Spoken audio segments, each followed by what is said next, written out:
Bapa kami yang bertahta dalam kerajaan surga, kami bersyukur untuk malam hari ini Tuhan pimpin kami untuk boleh beribadah bersama.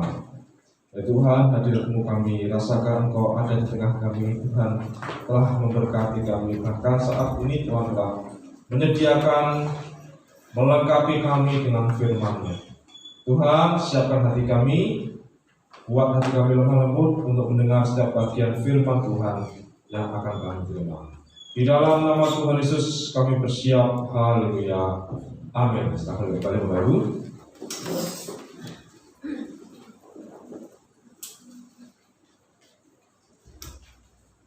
Dan kita akan langsung melihat firman Tuhan. Saya ambil dalam Matius pasal yang ke-7 ayat 1 sampai yang ke-6. Matius 7 ayat 1 sampai yang ke-6. Sudah saya ambilkan di slide. Jangan kamu menghakimi supaya kamu tidak dihakimi, karena dengan penghakiman yang kamu pakai untuk menghakimi, kamu akan dihakimi, dan ukuran yang kamu pakai untuk mengukur akan diukurkan kepadamu. Mengapakah engkau melihat selumbar di mata saudaramu, sedangkan balok di dalam matamu tidak engkau ketahui?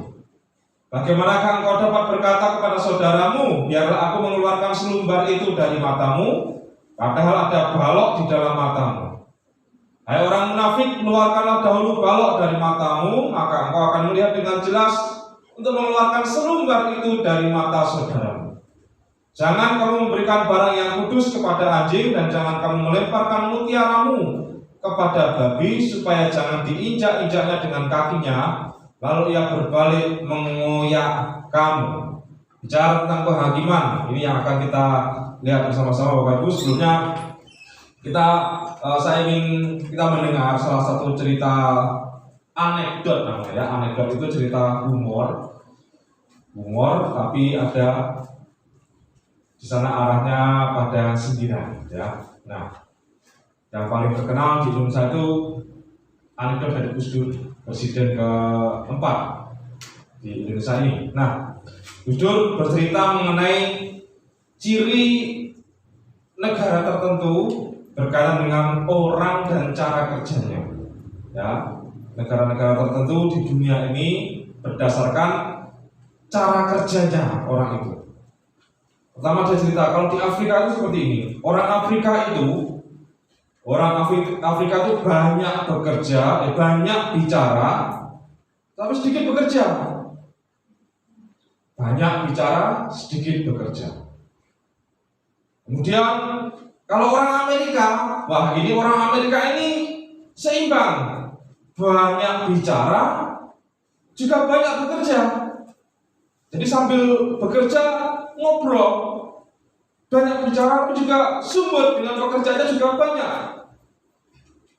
Jepang, nah ini kalau Jepang lain. Jepang ini orang-orang Jepang di sana dalam hal bekerja bicaranya sedikit bekerja, sedikit bicara, banyak bekerja. Nah kemudian Gus Dur ditanya, kalau orang Indonesia Gus, bagaimana orang Indonesia? Wah kalau orang Indonesia lain ini, tidak bisa dikategorikan disamakan dengan Afrika, Amerika, Jepang. Karena kalau orang Indonesia, antara apa yang dibicarakan dan apa yang dikerjakan beda. Jadi lain. Nah Bapak Ibu, sebenarnya cerita ini Gus Dur sedang mengkritik cara kerja atau etos kerja, bahkan gaya budaya orang Indonesia yang kata dalam paribahasa Jawa itu gajah dibelangkoni, dikemas dengan satu cerita guyon yang intinya itu adalah orang kadang iso kojak, iso ngomong, tapi perbuatannya, lakonnya beda. Gajah dibelangkoni, iso kojak, iso ngelakoni. Antara apa yang dicakapkan, dibicarakan dengan apa yang dikerjakannya beda, bahkan bertentangan, lain. Sebenarnya ini bicara tentang kritik, bicara tentang menghakimi, bicara tentang menilai. Cuma karena dikemas dengan gaya bahasa yang namanya anekdot, lelucon, humor sindiran. Nah, ketika orang mendengar cerita ini, beberapa mungkin yang bisa menangkap iso rumongso, waduh, dibicara tentang aku di gaya hidupku atau cara kerjaku lah. Atau juga kadang hanya sekedar lelucon, karena dikemas dengan guyon, humor, ya dia akan tak serius, tidak berefek. Nah, Bapak Ibu, kita pada malam hari bicara tentang yang namanya penghakiman, menghakimi orang atau mengkritik, menilai orang lain. Bicara tentang penghakiman, Bapak Ibu, penghakiman itu adalah satu kegiatan yang mana kita berlaku sebagai hakim, menilai orang lain dengan suatu standar yang tidak baku. Mengapa saya katakan tidak baku? Karena seperti tadi dalam bahasa Jawa dikatakan iso kocah iso nglakoni, kita menuntut orang lain berdasarkan nilai yang kita tetapkan, tetapi kadang kita sendiri melanggar nilai itu. Kita menuntut orang untuk setia, untuk disiplin, tapi kadang kita sendiri nggak bisa setia, nggak bisa disiplin. Kita menggunakan sebuah standar untuk menilai, untuk menghakimi orang lain, tetapi ketika nilai itu kita terapkan dalam diri kita gagal. Kegiatan seperti ini namanya menghakimi. Nah, Bapak Ibu, penghakiman ini semua kita akan mengalami, ya. Saya singgung sedikit sebelumnya bahwa namanya penghakiman itu adalah satu kegiatan yang tidak mengenal anugerah. Artinya anugerah sudah cukup, tidak ada lagi, tidak ada anugerah di dalam penghakiman ini. Satu di sana ada appointment of judgment, janji untuk pertemuan dengan penghakiman. Janji pertemuan dengan penghakiman. Dalam hal ini yang pertama adalah penghakiman terakhir. Nah, kita berkata ketika nanti waktunya tiba, kedatangan anak Allah yang kedua kalinya, semua akan dikumpulkan dan semua akan mengalami yang namanya Judgment Day, hari penghakiman terakhir. Semua akan dipilah, bahkan orang-orang percaya pun, orang-orang yang ngaku Kristen pun akan dipilah. Anda bisa cek itu dalam Matius pasal 25, yang sebelah kanan adalah golongan domba, yang sebelah kiri adalah golongan kambing. Dinilai dengan suatu standar yang Tuhan tetapkan, dan ini baku. Semua akan mengalaminya. Karena diawali dari yang namanya kematian. Untuk mengalami appointment of judgment kencan dengan penghakiman ini, kita yang sebelumnya pasti akan mengalami yang namanya kematian. Semua kita tahu, kita pasti mati. Cuma waktunya kita nggak tahu persis, umur piro, jam berapa kita nggak tahu persis. Hari penghakiman. Dan ketika hari penghakiman itu sudah tidak ada toleransi lagi, tidak ada lagi anugerah. Wah, aku diberi kesempatan hidup yang kedua atau hidup yang ketiga lah. Beri perpanjangan waktu supaya aku bisa bertobat, supaya aku bisa mengenal Gusti Yesus, supaya aku juga rajin ibadah, rajin berdoa dan melayani Tuhan. Oh, kalau sudah hari penghakiman, no, tidak ada. Tidak ada toleransi di sana. Tidak ada anugerah, tidak ada perpanjangan waktu. Tidak ada. Nah, ini yang penghakiman terakhir. Berikutnya, menghakimi atau menilai orang lain. Menghakimi atau menilai orang lain ini, gambaran saya, kita pasti akan tergoda untuk menemuinya. Kita pasti tergoda untuk melakukannya. Karena setiap hari kita ini makhluk sosial yang pasti punya relasi, punya teman, punya dan ada pergaulan dengan orang lain. Dan kadang di sini godaan dosa, entah itu ngerasani, entah itu mengkritik, entah itu menilai, menghakimi orang lain. Nah, dosa ini selalu mengetok pintu hati kita, mengetok pikiran kita, membangkitkan memori kita, membangkitkan misalnya jiwa kepo kita. Nah, memaksa untuk bertamu, memaksa untuk duduk di pikiran kita. Dan di sini perintah Tuhan jelas, di dalam Matius 7 ayat 1, jangan kamu menghakimi. Artinya, kalau dosa penghakiman, godaan penghakiman, godaan mengkritik orang lain itu mulai muncul, hati-hati.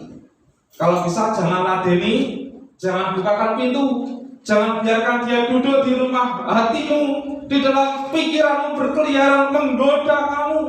Bahkan kalau perlu, tulislah di pintu hatimu, pintu pikiranmu, tamu yang bernama dosa penghakiman dilarang masuk. Nah, ini contoh gambaran Tuhan Yesus berkata, jangan kamu menghakimi. Nah, Bapak Ibu, tadi saya sempat singgung bahwa ketika kita menghakimi,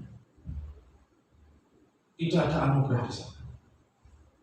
Ketika kita menghakimi, artinya kita sudah menunjuk orang lain, telunjuk kita menunjuk orang lain, dan penunjukan ini tidak ada kasih di sana. Tidak ada kasih di sana.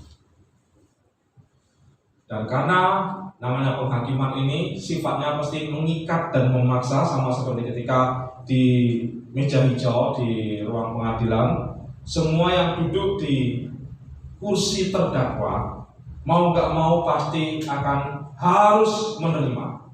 Tidak ada kesempatan, tidak ada toleransi. Dihukum sekian tahun, ya tahun, didenda sekian ribu atau sekian juta, harus dilakoni, harus dijalani. Tidak ada anugerah di dalam penghakiman. Nah, Bapak Ibu, kenapa kita tidak boleh menghakimi? Ini yang akan kita pelajari bersama. Mengapa kita tidak boleh menghakimi? Karena yang pertama, penghakiman itu mengabaikan anugerah. Setiap kali kita menghakimi, kita lupa dengan yang namanya anugerah. Bahkan nanti kita akan belajar bahwa setiap kali kita menghakimi, sebenarnya kita sengaja menanggalkan, melupakan anugerah. Ya, masih berkaitan dengan tema yang beberapa waktu lalu saya bawakan mengenai hidup dalam anugerah Tuhan.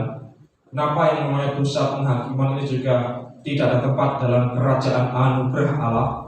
Sekali lagi, karena penghakiman itu membuat orang lupa akan anugerah. Kita akan belajar satu ayat dari Perjanjian Lama, kisah mengenai Nuh dan anak-anaknya pasca dari air bah. Kejadian pasal 9 ayat 21, langsung saja. Setelah ia minum anggur, mabuklah ia dan ia telanjang dalam kemahnya. Ini kisah Nuh. Nuh dan keluarganya, 3 anaknya, 3 mantunya mendarat setelah air bah, dan kemudian mereka keluar dan tinggal lagi di daratan yang sudah surut airnya. Dan Nuh membuat kebun anggur. Suatu saat Nuh memanen anggur itu dan dia peras buah anggur itu, dia minum, dan ternyata Nuh mabuk. Dan di dalam kemabukannya ini Nuh menanggalkan pakaiannya tanpa dia sadari. Karena pengaruh dari mabuk anggur itu, Nuh telanjang. Dia copot pakaiannya, dia gak sadar. Dan kemudian yang terjadi, ada satu anak ragil yang melihat kejadian itu, namanya Ham. Ingat, Nuh punya 3 anak, yang barat namanya Sem, kedua namanya Yafet, yang ketiga Ham, yang ragil. Nah, Ham ini ketika melihat bapaknya mabuk dan telanjang, malah diumbar, diceritakan kepada kakak-kakaknya dengan ketawa. Seolah dia memang berniat mempermalukan, memakai kejadian itu, dan dia senang. Wah, ada bahan ini, ada bahan untuk gosip dan sebagainya. Bukannya gosip, ini fakta, bisa diviralkan. Nah, dan kemudian yang terjadi, Ham menceritakan apa yang terjadi pada ayahnya dengan dibumbu-bumbui dengan katakan dia melihat bapaknya yang telanjang itu dan diumbar aib dari bapaknya ini. Tetapi yang terjadi, Sem dan Yafet langsung berdiri dan juga mereka, singkat cerita, mereka memberi pakaian kepada bapaknya supaya tidak kedapatan telanjang. Ketika Nuh sadar Dia berkata, dia berkati anak-anaknya yang menutupi aibnya. Bapak Ibu, dalam 1 Korintus 13 dikatakan kasih itu menutupi pelanggaran. Kasih itu menutupi aib. Orang yang tak punya kasih itu mengumbar aib. Syed dan Yafet karena berkenan menutupi aib bapaknya diberkati. Untuk Ham karena mempermalukan, mengumbar aib bapaknya, Ham dikutuki. Nah, Bapak Ibu, apa sih katanya dengan penghakiman? Nanti kita akan belajar. Yang pertama, saya minta belajar dulu bahwa kemabukan Nuh membuat dia hilang kesadaran dan menanggalkan pakaiannya. Ya, kemabukan Nuh membuat dia hilang kesadaran karena mabuk dan menanggalkan pakaiannya. Ya. Nah, Bapak Ibu, sebelumnya saya ingin menjelaskan dulu mengenai arti pakaian. Pakaian, filosofi atau pakaian. Bapak Ibu, kita perlu tahu bahwa pakaian itu desainer pertama, penjahit pertama di dunia ini, penjahit pakaian yang pertama di dunia adalah Tuhan sendiri. Ya, jadi harap mengerti pakaian yang kita pakai saat ini itu asal muasalnya, desain atau penjahitnya yang pertama adalah Tuhan sendiri. Ingat cerita mengenai Kejadian 3 ketika Adam dan Hawa jatuh dalam dosa pertama, mereka makan buah pengetahuan yang baik dan jahat. Mereka kemudian sadar bukan dia tahu bagaimana menjadi Tuhan Allah yang Maha Tahu, tidak, malah sadar dan tahu bahwa dia kedapatan telanjang. Dia tahu dan sadar bahwa ini malu, ini aib. Kemudian yang terjadi, Adam dan Hawa bersembunyi. Mereka membuat pakaian ala kadarnya, ya, yang hanya menutupi auratnya. Kita mencatat model atau jenis pakaian yang dibuat oleh Adam dan Hawa adalah cawat. Bukan pakaian biasa, bukan singlet, apalagi dasteran. Oh, enggak ada daster, bukan daster. Cawat. Dan cawatnya dari dedaunan. Anda bisa bayangkan seumpama salah ambil daun salah atau daun putri malu lagi gatel. Waduh, melu daun nih. Ada ulurnya kalau digulung, waduh bunyi. Dan kemudian singkat ceritakan saja, Tuhan melihat, Tuhan menghukum, memberi konsekuensi dari dosa mereka. Tapi yang terjadi di akhir atau sebelum Tuhan mengusir Adam dan Hawa, Tuhan membuatkan pakaian kepada Adam dan Hawa. Dari mana? Tuhan membunuh salah satu binatang ciptaannya untuk diambil kulitnya. Tuhan mengkuliti salah satu hewan ciptaannya. Ada darah yang harus dicurahkan, ada kehidupan yang harus dimatikan demi harga pakaian. Jadi pakaian pada saat itu adalah lambang kemuliaan manusia yang dikembalikan. Pakaian pada masa itu adalah lambang relasi manusia dengan Allah yang dipulihkan. Pakaian adalah lambang pembenaran. Pakaian adalah lambang Tuhan mengampuni ketelanjangan, Tuhan mengampuni dosa-dosamu.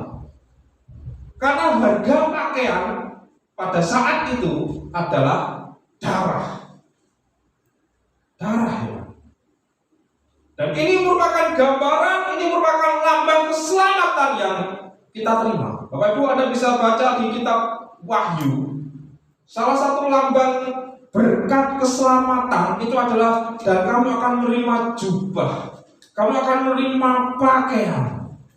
Pakaian adalah lambang kemuliaan, lambang pemulihan.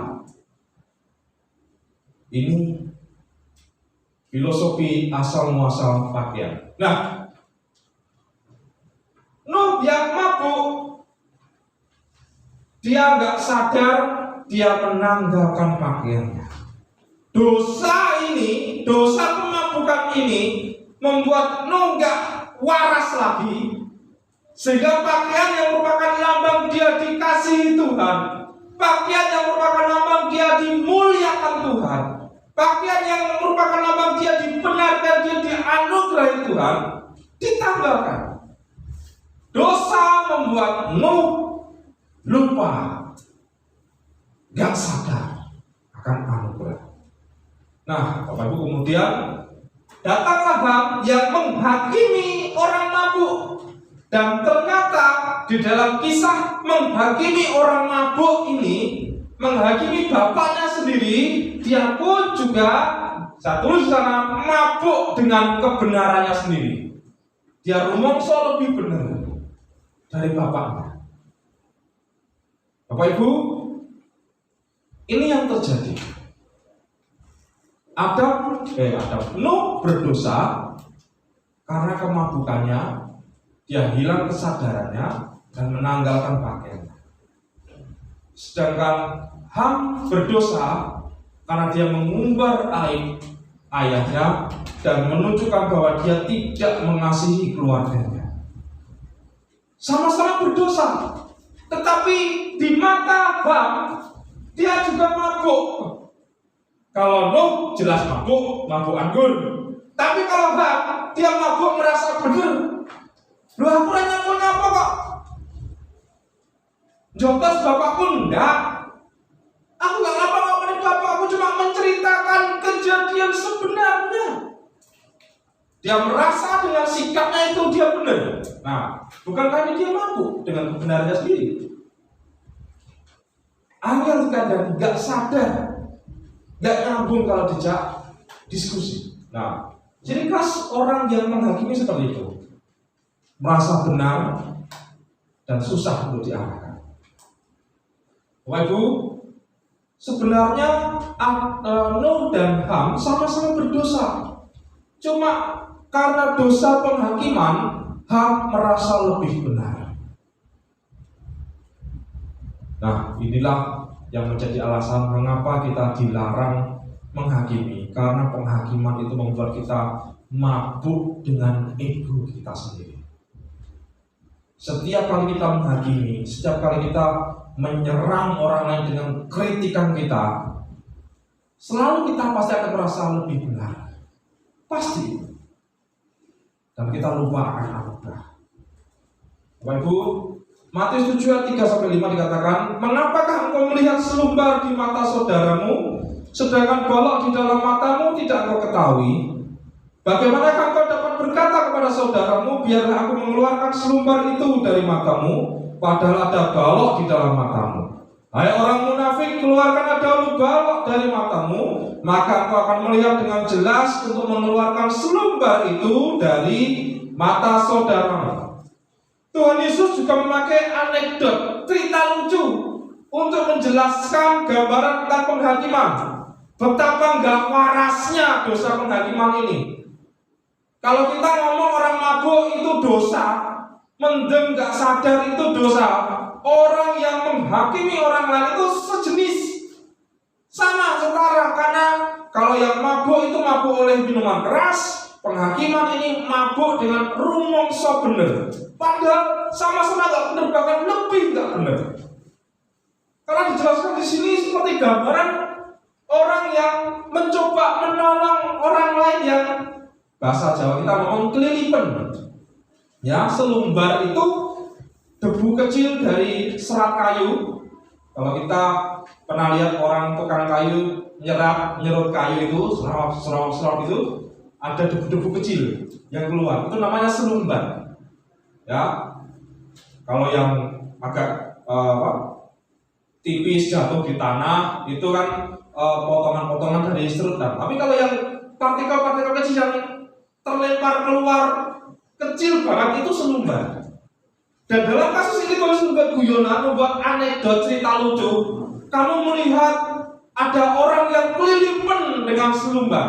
Ya, kalau kita orang Jawa, kita seringkali kalau ada orang kelilipan pasti obatnya adalah disuwuk, ya kan? Diselipan, demek, tasoi.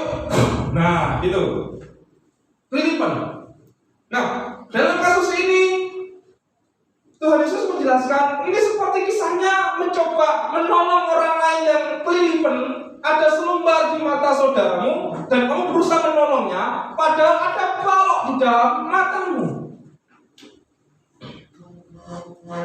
Enggak ada. Bagi orang pada masa itu mendengar cerita Tuhan Yesus, mereka ketawa dan mereka paham. Ini sindiran. Orang menghakimi itu enggak nalar, enggak waras. Tuhan Yesus sedang menunjukkan bahwa sejatinya semua manusia punya aib. Semua kita punya celah. Dan yang namanya aib atau celah itu sudah jelek. Pasti jelek. Dan jeleknya final lagi. Tidak bisa dirubah. Tidak bisa diperbaiki. Nah, Tuhan sedang sampaikan bahwa kita semuanya adalah orang yang sebenarnya punya aib. Kita punya aib. Kita semua punya aib. Dan ini yang kecenderungan kita. Kita lebih suka melihat atau meneropong kesalahan orang lain. Tapi setiap kali melihat cermin kesalahan kita lupakan. Bapak Ibu, anekdot penghakiman merupakan usaha keras menolong orang lain, padahal diri sendiri lebih parah. Kita semua sebenarnya punya aib, punya celah masing-masing.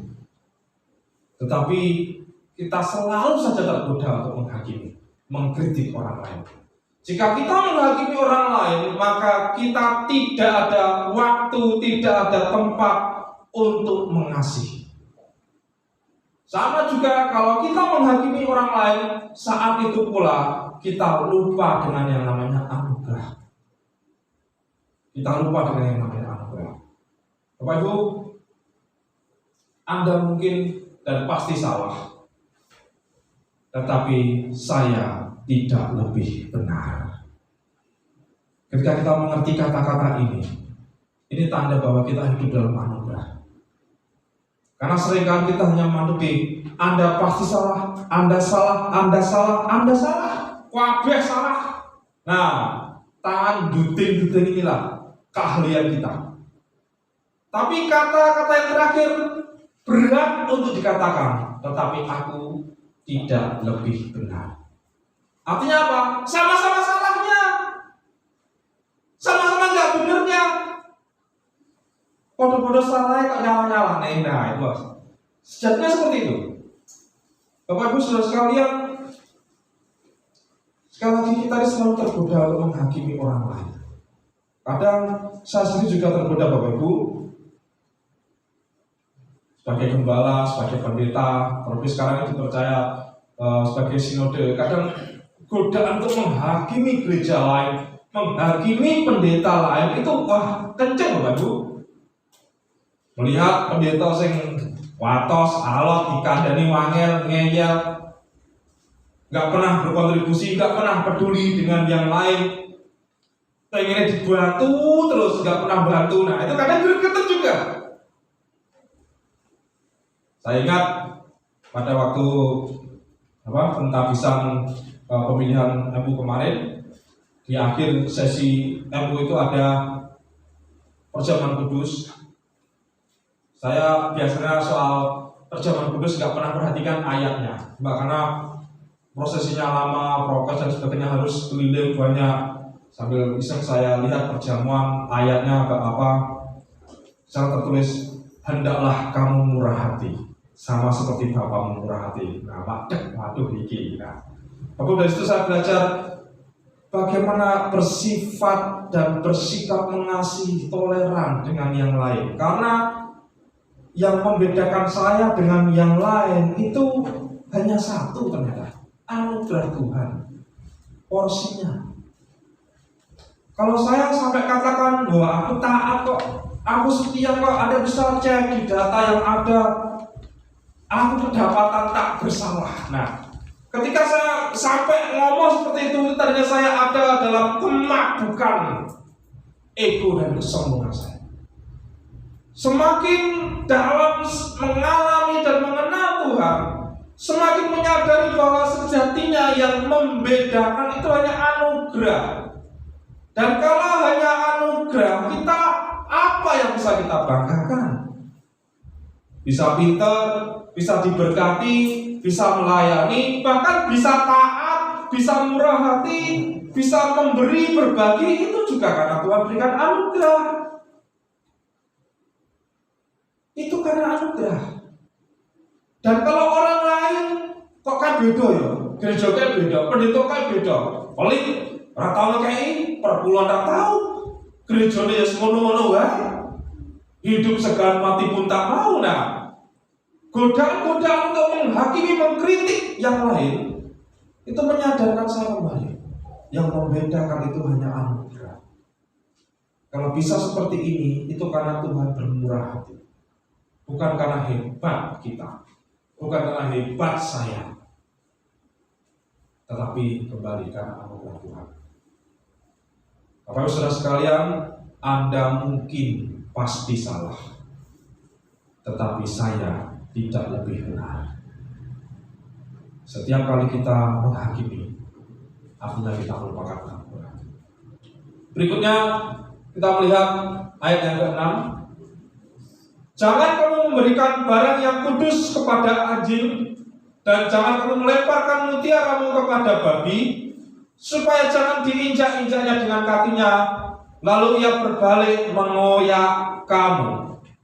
Ya, ini memang berbicara ngeman-ngeman, ya, eman-eman atau berhematlah, baik dalam energi atau sumber daya yang kita miliki. Karena baik anjing maupun babi, makanannya itu jelas, kebanyakan daging, atau ini jenis-jenis hewan yang omnivora, makan apa saja bisa. Makan mutiara sebenarnya bisa, langsung menjadi terang bisa, tetapi itu bukan makanannya. Kalau terus-terusan diberi mutiara, ada mengatakan babi diberi mutiara bisa dimakan. Tapi kalau terus-terusan, mungkin bisa babi yang makan manusia yang memberi mutiara itu. Nah, Bapak Ibu, berikutnya, mengapa kita dilarang menghakimi? Karena penghakiman itu susah diterima. Penghakiman itu susah untuk dicerna.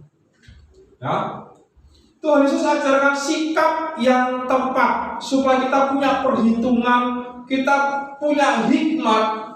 Dan kalau memang kita terdorong untuk menyampaikan kritik yang membangun, belajar untuk punya hikmat, menyampaikannya, caranya, momennya harus sesuai dengan pimpinan Tuhan. Jangan sembarangan, supaya kita tidak menyia-nyiakan. Nah, Bapak Ibu Saudara sekalian, Tuhan Yesus kembali memakai anekdot cerita lucu tentang anjing dan babi. Yang jelas ini makanannya bukan barang-barang kudus atau barang-barang perhiasan. Ini bukan makanan anjing, bukan pula makanan babi. Dan kembali jika terus dipaksa, maka yang kembali diserang malah manusia si pemberi makan.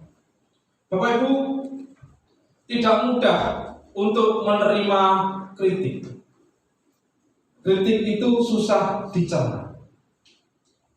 Kritik itu kita nggak suka. Kebanyakan dari kita kalau dikritik itu langsung ceklek hatinya. Apalagi yang ada yang istilah kita Jawa, hatinya tipis. Kalau ceklek ada di bentak dia langsung blur. Nah, kritik atau penghakiman itu susah untuk dicerna. Bahkan beberapa seperti anak kecil, kekanak-kanakan, dikritik menjadi kepahitan. Karena kritik itu sama seperti obat. Namanya obat itu pasti pahit. Yang pernah punya pengalaman bagaimana pergumulan memberi obat kepada anak, jamoni anak ada dicekoki dan semuanya dan lain sebagaimana dinamika yang terjadi pada waktu memberi obat kepada anak, tidak mudah. Karena bagi anak obat itu horor, bikin trauma. Sama juga setiap kali kita dikritik, tidak mudah menerimanya. Karena kritik susah untuk dicerna. Nah, karena Tuhan Yesus sampaikan di ayat sebelumnya, di ayat sesudahnya, yaitu Matius 7 ayat 8, mintalah maka akan diberikan kepadamu, Carilah maka kamu akan mendapat, ketoklah maka pintu akan dibukakan bagimu. Karena setiap orang yang meminta menerima, dan setiap orang yang mencari mendapat, dan setiap orang yang mengetuk baginya pintu dibukakan. Nah, seringkali kita menganggap ini adalah ayat tentang berkat Tuhan. Berdoalah maka akan diberi, mintalah akan diberi, ketoklah pintu akan dibukakan. Nah, ini tidak salah kalau mau ditafsirkan mengenai berdoa minta berkat Tuhan, boleh, silakan. Tapi ayat ini ditaruh Tuhan ada di bagian setelah penghakiman. Maksudnya arahnya bagaimana? Supaya kalau kita memang dipanggil untuk menyampaikan kritik, kita berdoa minta hikmat. Jangan sembarangan, jangan asal-asalan. Sing penting aku puas, undek-undekku, pemahamanku, penilaianku tak sampaikan das, wes rampung. Urusan nopo ora terserah. Yang penting aku sudah cuci tangan dengan penghakiman. Tidak seperti itu, Bapak Ibu. Cara mengkritik, cara menyampaikan isinya itu juga menentukan keberhasilan. Karena seringkali kita isi kritikan kita sebenarnya benar, cuma caranya, pengemasannya, waktunya orang benar. Bener neng ra bener. Itu sebenarnya mintalah hikmat Tuhan di dalam menyampaikan kritik. Bapak Ibu, di dalam perjanjian lama, jabatan yang suka menyampaikan kritik itu adalah nabi. Nabi yang dipanggil Tuhan, baik Elia, Yeremia, itu golongan nabi. Tugasnya hanya satu, menyampaikan kritik. Dan Anda tahu dampaknya, mereka adalah orang-orang yang paling kesepian, karena paling dimusuhi bahkan oleh bangsanya sendiri. Nabi itu adalah panggilan dan pelayanan yang paling kesepian. Dan kalau Anda memang berniat menjadi orang yang mau dimusuhi, paling kesepian, karena paling idealis dan sebagainya, ya tidak apa silakan sama kritik. Mabuk dengan kritik. Tapi hati-hati. Kalau bukan pimpinan Tuhan, tidak akan betah. Tidak mudah menjadi nabi. Jangan dibayangkan menyampaikan kritik itu mudah. Nabi Yeremia dimusuhi oleh seluruh bangsa, diperlakukan yang gak enak sama sekali. Karena dia tugasnya satu, menyampaikan kritik. Gak benar kritik, gak benar kritik, gak benar kritik. Resikonya dia berkali-kali hampir dibunuh. Bapak saudara sekalian, wilayah yang namanya penghakiman itu, sekali lagi saya ingatkan lagi, itu tidak ada anugerah di sana. Dan kalau kita memang diberi panggilan untuk menyampaikan kritik, sekali lagi minta hikmat. Mintalah maka akan diberikan, ketoklah maka pintu akan dibukakan.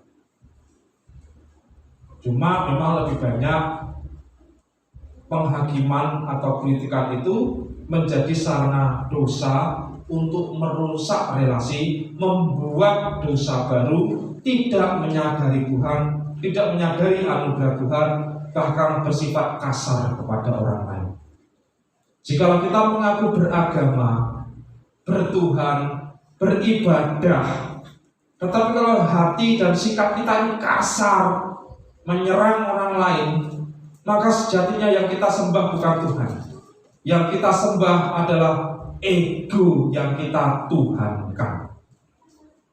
Hati-hati berkata dengan kritik. Jangan menghakimi, supaya kita tidak dihakimi.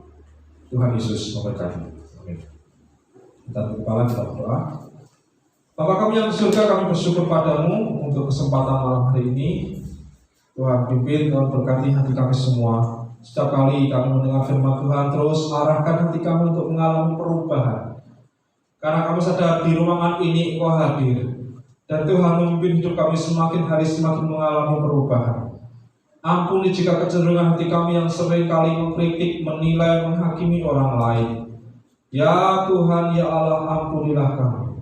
Kami sadar bahwa hidup kami ini tak lebih benar. Hidup kami ini juga punya aib, punya celah. Yang kadang kami tutupi sendiri, tapi bagimu Tuhan tidak ada yang tersembunyi. Engkau tahu semuanya Tuhan. Ya Tuhan, ya Allah, ampuni kami. Ampuni kami. Terima kasih Tuhan, terima kasih. Kami bersyukur kepadamu. Kami akan bersiap masuk dalam perjamuan Tuhan. Di dalam nama Tuhan Yesus kami berdoa, haleluya. Amin. Bapak Ibu, saya undang kita semua berdiri. Semua sudah menerima pasti dan calon perjamuan. Yang belum silakan bisa ambil di belakang. Semua sudah menerima pasti calon perjamuan. Sudah baik, kalau sudah silakan persiapan lebih dahulu semuanya.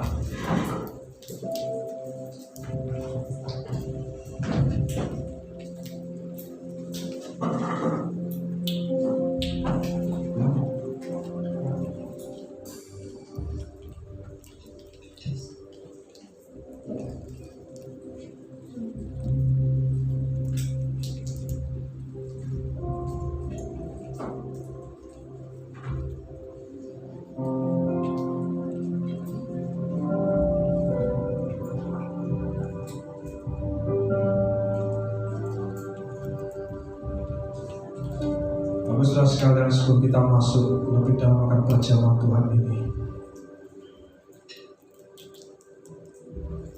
mari kita tenangkan hati sejenak. Kita mengingat kasih setia Tuhan. Kita mengingat pakaian kemuliaan, pakaian keselamatan yang Tuhan sediakan untuk kita. Harga pakaian keselamatan ini adalah darah Kristus Yesus yang tak beraib dan tak bercacat celah. Kekudusan Tuhan, pengorbanan Tuhan menutupi segala aib, bejat, celah kita. Hidup kita ini penuh dengan dosa. Dan mari kita jujur. Jujur saja di hadapan Tuhan, tidak perlu sembunyi. Bahkan kalau kita mau jujur di batin saja pun Tuhan dengar, Tuhan tahu. Jujur lebih baik. Minta ampun pada Tuhan semua salah dan dosa.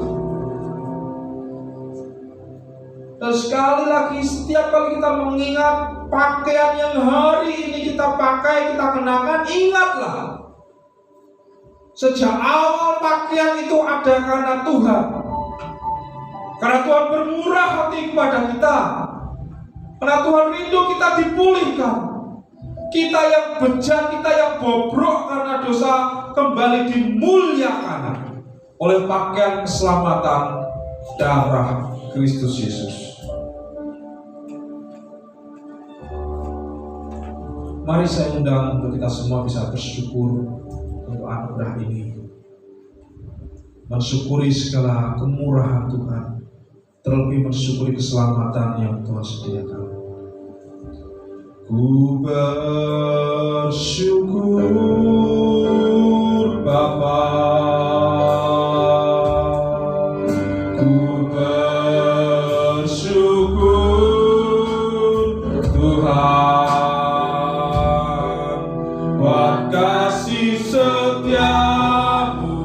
Di dalam hidupku, ku bersyukur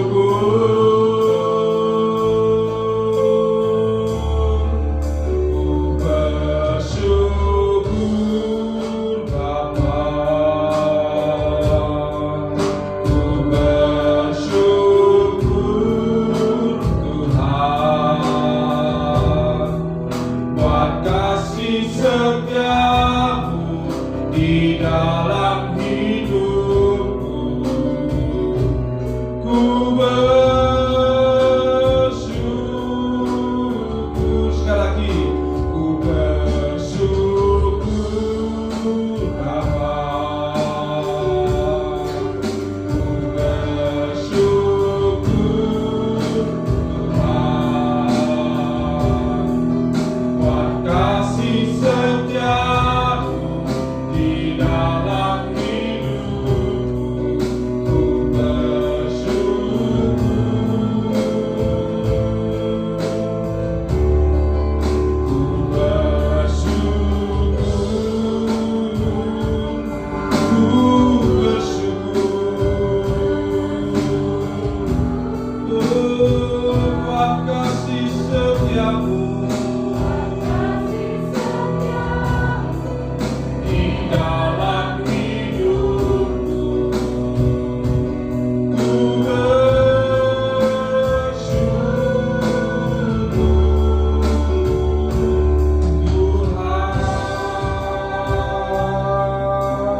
angkat roti di tangan kita.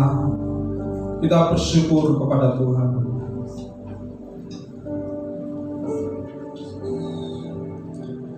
Roti di tangan kami ini Tuhan melambangkan tubuh anak domba Allah yang diserahkan menanggung hutang salah kami.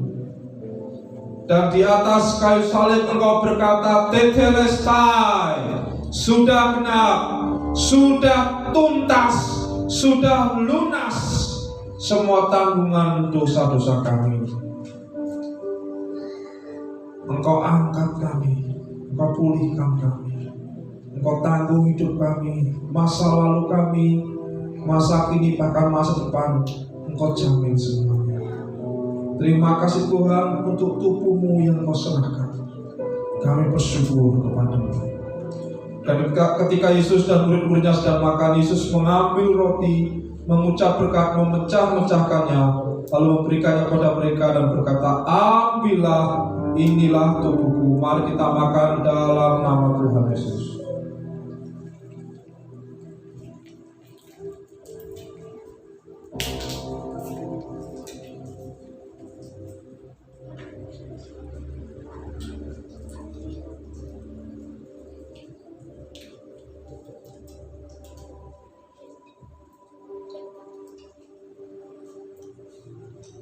Mari kita angkat cawan di tangan kita. Kita bersyukur kepada Tuhan. Cawan ini melambangkan darah anak domba Allah yang kudus, tak bercacat celah, yang dicurahkan untuk menutupi kesalahan kami, membersihkan dosa-dosa kami, mentahirkan bahkan di dalam nama Tuhan Yesus. Bilur-bilur-Mu menyembuhkan setiap luka hidup kami, luka hati kami, bahkan luka fisik kami pun kami imani mujizat terjadi. Ya Tuhan, kami bersyukur kepada-Mu oleh kuasa darah Kristus Yesus yang mengampuni, yang membersihkan kami. Terima kasih Tuhan, terima kasih.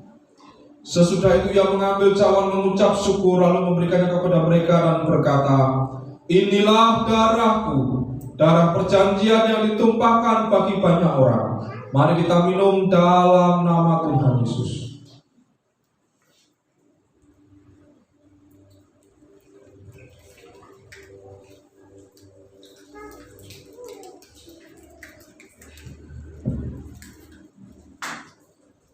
Bapa kami yang di surga, kami bersyukur untuk kesempatan untuk mengingat perjanjian darah, perjanjian kasih Kristus.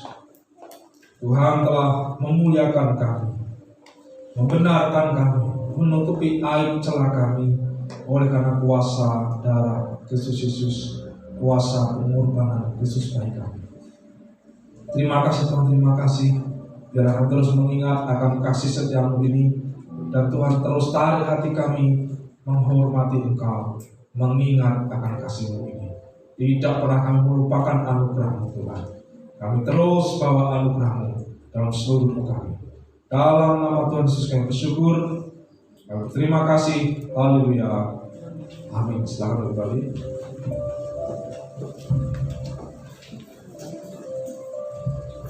Baik Bapak Ibu, kita sudah selesai intensif yang ke-1 dan yang kedua. Kita masuk di bulan November, minggu pertama.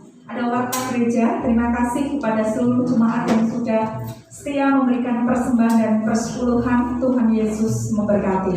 Kami juga mengucapkan selamat ulang tahun bagi jemaat yang berulang tahun di bulan November. Cukup banyak ya, Kak Jona, kemudian Mas Gilang, Mas Krisna, Bapak Ari, Ibu Joko, Ibu Tina, Bapak Yudi, dan Bapak Fajar. Silakan yang dekat akan memberikan selamat ulang tahun untuk yang berulang tahun di bulan November. Selamat ulang tahun.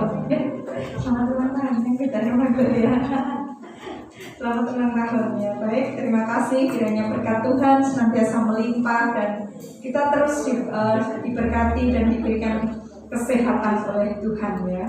Nanti selesai ibadah pukul 7 akan ada rapat Natal ya. karena kemarin hujan cukup deras sehingga banyak nggak bisa hadir, sehingga nanti akan ada rapat Natal pukul 19. Mohon yang sudah dihubungi bisa datang di nanti ya selesai ibadah. Kemudian besok Minggu ibadah umum shift pagi itu WR-nya Mbak Tina, kemudian singernya Mbak Anggi dengan Mbak Megita. Untuk sore WR-nya Mbak Siska, singernya Mbak Yeni dengan Mbak Lia ya. Kemudian hari Senin ada ibadah pemuda dan remaja pukul 18. Mohon bisa hadir ya pukul 18 besok ya untuk ibadah remaja dan pemuda. Dan juga tadi sudah melaksanakan ibadah sekolah minggu, puji Tuhan berjalan dengan baik 1 bulan 2 kali ya, minggu pertama dan ketiga ya. Itu pengumumannya. Terima kasih kepada seluruh jemaat yang hadir pada malam hari ini.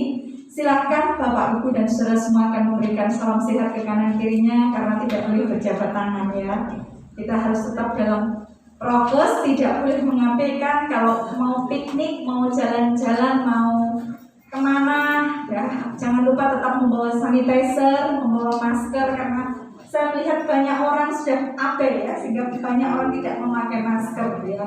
Mohon supaya tetap menggunakan masker supaya tidak ada gelombang ketiga COVID di bulan Desember dan Januari ya. Kita semua tetap aman dalam perlindungan Tuhan. Selamat hari Minggu, Tuhan Yesus memberkati. Kita tutup dalam doa berkat. Kita pujikan doa Yabes. Mari Bapak Ibu yang dikasih Tuhan, kita bangkit berdiri. Kita pujikan doa Yabes. Kita tutup ibadah kita pada malam hari ini.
Bapa kami yang di surga, kami sungguh bersyukur untuk ibadah pada saat ini. Engkau hadir dan memberkati kami semua. Terima kasih juga untuk kehangatan kasih bersama dengan saudara seiman. Dan Tuhan pimpin hidup kami hari-hari ke depan yang akan kami jalani. Kami imani penyertaan Tuhan. Kami percaya Tuhan atur, Tuhan rancang, Tuhan beri urapan, Tuhan menolong, Tuhan menguatkan.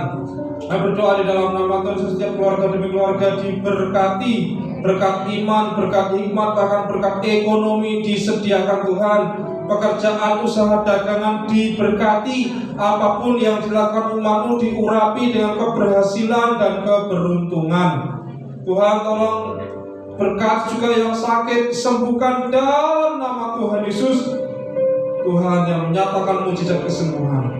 Yang berbeban berat, bersusah hati, ada pergumulan dalam rumah tangganya, keluarganya, Tuhan tolong nyatakan petunjuk-Mu Tuhan. Engkau adalah jalan, Engkau membuat jalan, Engkau menyatakan jalan pertolongan-Mu Tuhan. Terima kasih Tuhan, terima kasih. Kami bersyukur padamu, kami terima berkat-Mu, kami terima urapan kuasa-Mu dari tempat maha tinggi. Mari jemaat angkat tanganmu tinggi-tinggi dan terimalah berkat yang dari Tuhan. Damai sejahtera yang dari Allah Bapa, kasih yang sempurna di dalam Anak Allah Tuhan kita Yesus Kristus, hikmat, penyertaan, serta persekutuan di dalam Allah Roh Kudus menjadi milik saudara malam ini sampai selama-lamanya. Semua yang terima berkat Tuhan bersama kita katakan amin. Bapa,